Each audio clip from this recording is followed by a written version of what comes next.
1. Bible answers, Matthew 1a. Do you have any Bible questions? Let the Bible surprise you with amazing answers. Below are some answers to the Bible questions frequently asked. 2. Does Matthew 4:8 teach a flat earth?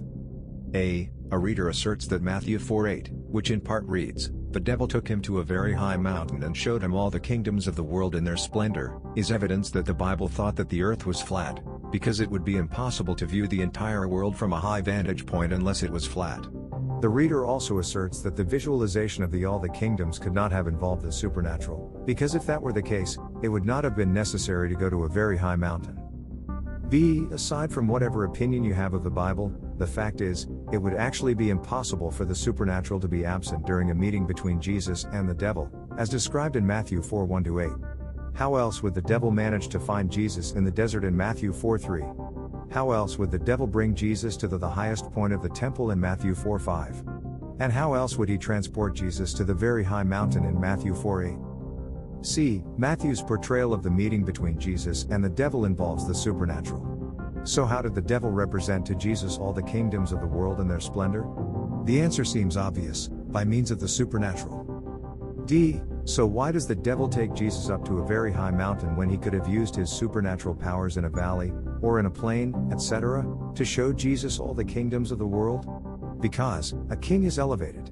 It is the king who has the highest seat in a palace. It is the king who has the highest seat in a colosseum.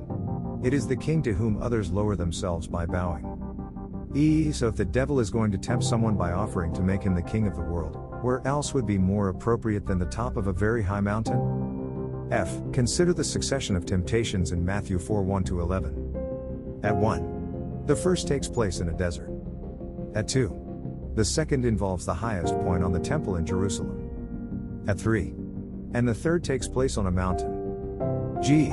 The pattern is clear, as the loftiness of the temptation increases, so does the height from which it is offered.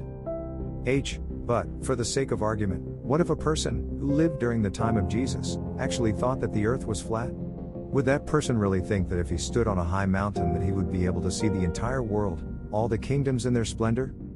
That would be easy to doubt. You don't have to be a 21st century scientist to realize that there are limits as to how far the human eye can perceive detail and color. Anyone standing on a hilltop overlooking a valley, or standing on a shoreline looking out to the sea, would realize that the human eye can see only so far before details are washed out into the horizon. J. Even a person living in ancient times would have realized that he could not see far enough, under any normal circumstances, to see all of the kingdoms of the world from any one vantage point.